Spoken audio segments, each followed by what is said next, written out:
These are the notes for 5.5 part 2, and we're going to be talking again about factoring special cases, and we're mainly going to focus on factoring a difference of squares this time, but we're also going to do a little bit of factoring by grouping.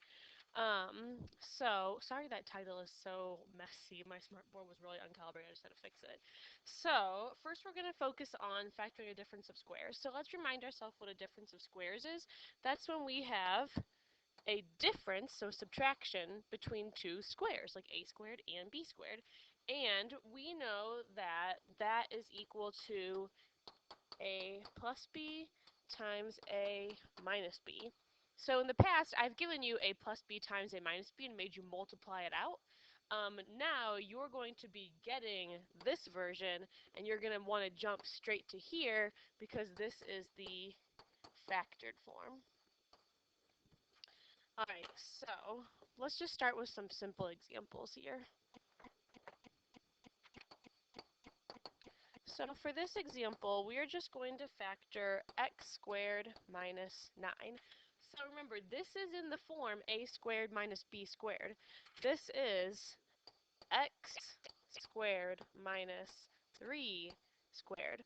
I'm just writing it in parentheses because eventually it's going to get a little more complicated. And we're going to want to be able to see exactly what's being squared. So we can automatically, since this is a difference of squares, we can factor into two binomials with these two things, x and 3, one of them x plus 3, one of them x minus 3. And if you multiplied that out, you would end up with x squared minus 9. Alright, let's do another example, a little more complicated. We're going to factor 25y to the 6 minus 49x squared. So basically, as soon as you see something that has only two terms and it's a minus in between, it's a difference, we want to see if it's a difference of squares because those are nice to factor. I love factoring these. I love when I see a difference of squares. So let's see if each of these terms are both perfect squares. So what times itself would equal 25y to the 6? Well, 5 times 5 would get me the 25. And y to the 3 times y to the 3 is y to the 6, because I would add up the 3 and the 3. So this term is 5y to the 3 squared. And let's see if my other term is a perfect square. So what times itself is 49x squared? Well, 7 times 7 is 49, and x times itself is x squared. So this term is 7x to the power 2. So basically, I just rewrote that binomial as two perfect squares, or as the square roots of each of those squares. So since it worked, you can just write this as two binomials times each other. One of them is 5y cubed plus 7x, and one of them is 5y cubed minus 7x. 5y cubed plus 7x, 5y cubed minus 7x. So this is the factored form of that equation I had before.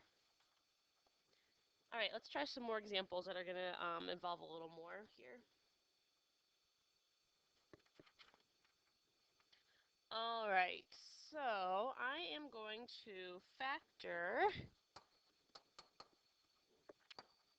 two problems. Let's do this one first. 5 minus 5p squared cubed to the 6. So I'm hoping you're thinking right now that we should factor something out of both of those terms, because no matter what kind of factoring we end up doing, that's always going to be our first step. Factor something out of both of those terms if we can. So I can factor a 5 out of both those terms. I'm going to take a 5 out in front, and I'm going to be left with 1 minus p squared q to the 6. So I just divided a 5 out of each of those terms. So don't forget that red 5 I have on the outside there. Since I have two terms on the inside, let's see if we can factor those as a difference of squares. Sorry, if you just heard a text noise, my dad just texted me that on the Today Show right now, there's a dog that looks like Miko picking the Super Bowl winner for this year. Okay. Oh, goodness. All right, so let's see if we can factor this as a difference of squares. So are each of these perfect squares? Well, 1 is 1 squared, so that's a perfect square. Is there anything times itself that would equal p squared q to the 6? Well, p times p is p squared, and q to the 3 times q to the 3 is q to the 6. So if I take pq cubed and square it, I will get this second term. So this part is a difference of squares. So we're going to write this factor as a difference of squares. We're going to factor it out.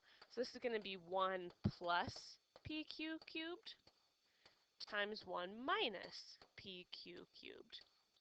And then don't forget that 5 on the outside, we still have to have that. It's one of our factors. Because if we multiplied this out, we would want to end up with exactly what we had in the beginning. So moral of the story is factor something out of everything first if you can. All right, let's try another one, kind of like that. So we are now going to factor, let's see, 16x to the 4th y minus 81y. So if you tried to do a difference of squares right now, it wouldn't work because nothing times itself is going to get me either this y or that y. But it's nice that there's a y in both of those because I could factor that y out. So let's factor a y out, and we are left with 16. Let me see, I wanted to do this part a different color. We are going to be left with 16x to the 4th minus 81. Now, since we're left with something with two terms in here, let's see if we can factor this more. Since it has two terms, we want to check for this difference of squares rule. So let's see, what times itself is 16x to the 4th? Well, 4 times 4 is 16, and x squared times x squared is x to the 4th. So that one's a perfect square. And then let's see, is 81 a perfect square? Yeah, it's just 9 squared. So we can rewrite this binomial as 4x squared plus 9 times 4x squared minus 9. And then, don't forget, we took that y out, so we have to have a y on the outside of our answer there.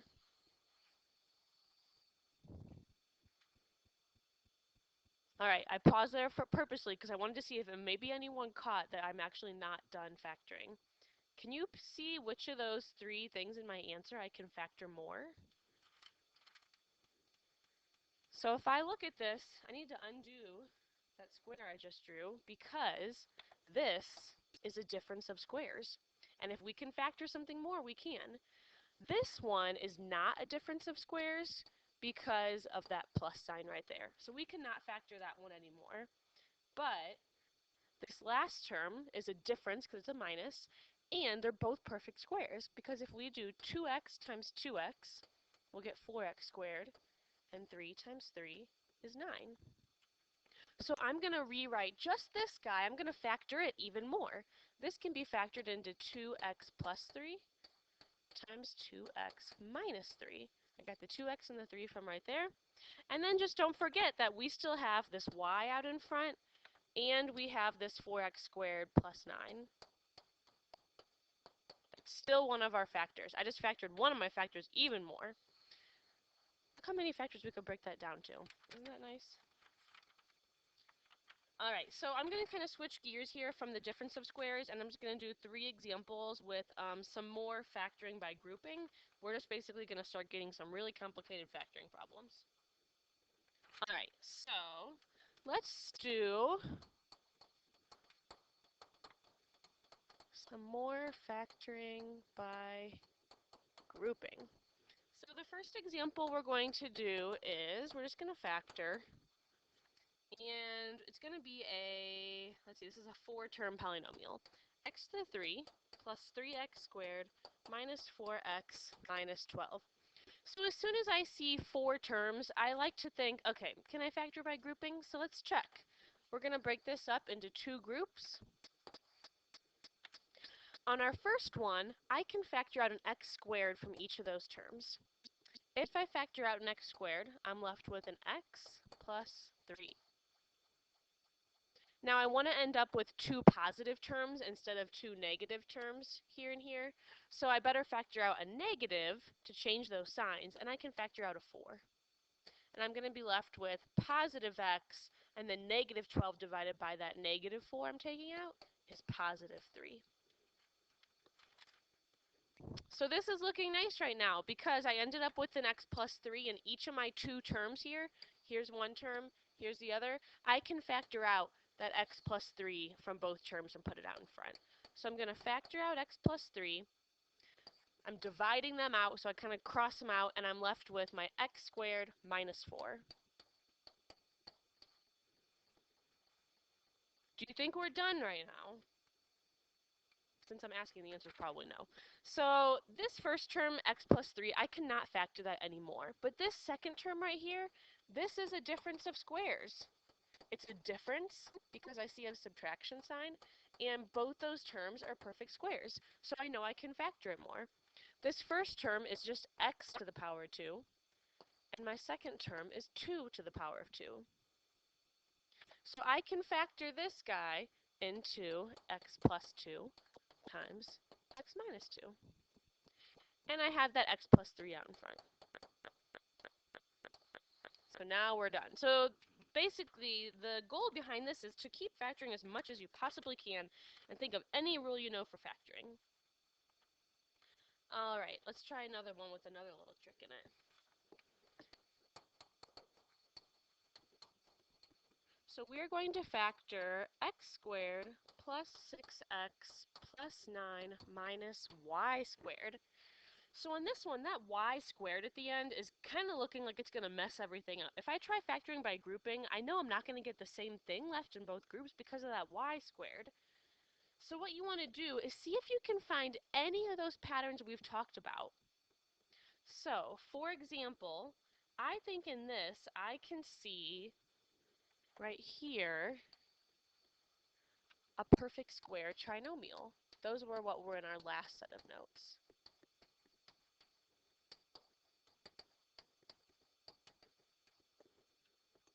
So let's check that.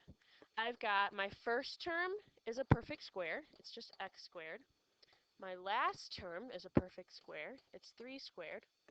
And my middle term is 2 times x times 3. That's 6x. That worked. So, do you remember how to factor a perfect square trinomial? It's a little different than the difference of squares. On this one, we're just going to take x and our 3. We put a plus sign in the middle because there's a plus sign right there, and it is squared. So this, what I have right here, is the factored form of this. So that's not my entire polynomial. I still have this minus y squared hanging out at the end. So I still have this minus y squared. I know this is looking weird right now, but the point is, look what I have now. I have a difference, because it's a minus sign, of two perfect squares. This and this are both perfect squares. So now this whole thing is a difference of squares. So we can follow our rule that we've just learned in these notes for difference of squares. I know that this first term is, well, exactly what it says. It's x plus 3 squared, and my second term is y squared. So I can factor this into two terms, x plus 3 plus y and x plus 3 minus y. I can't combine any term in either of those parentheses, and I definitely can't factor them anymore, so that's my answer. I know that looks weird, but that is our answer on that one. All right, one more pretty complicated example, just like this last one was. Let's try it. So we are going to factor a squared minus b squared plus 8b minus 16. So what we want to do here is we want to look for any of these rules that we've learned for factoring. So one thing I see here is that this last part, it's almost a difference of squares. The thing that's kind of messing it up right now is that my last term and my first term are negative, and a perfect square can't be negative because you never can multiply something by itself and end up with a negative. So what I want to do here, I know this is a little bit weird, but what I want to do is I want to factor out a -1 from that whole thing I just underlined in red. And technically, I should have made that red part a little longer. I'm actually factoring out of this whole thing, the negative b squared plus ab minus 16. So I'm going to factor out a -1, and this is going to become a positive b squared minus 8b plus 16. So it changed the sign of all of those. Now, I think what I have here in parentheses is a perfect square trinomial, what we learned in 5.5 part 1. My first term is a perfect square. It's b squared. My last term is a perfect square. It's 4 squared. And my second term is -2 times b times 4. The b and the 4 came from right there. -2 times 4 is -8 times b is -8b. That worked. So this was a perfect square trinomial. So let's rewrite this. I'm going to factor that part, that perfect square trinomial that I underlined in red right here. I know that this is actually b minus 4 squared. I got the b from here, the 4 from here, and I knew it was a minus because it had a minus for the second term. Now, let's keep in mind here that I still have this stuff before that. So I still have a squared minus 1 times all of that, and you don't really have to write the 1 there. You can just write a squared minus b minus 4 squared. So now I see another thing I can do, because this whole thing is a difference of squares.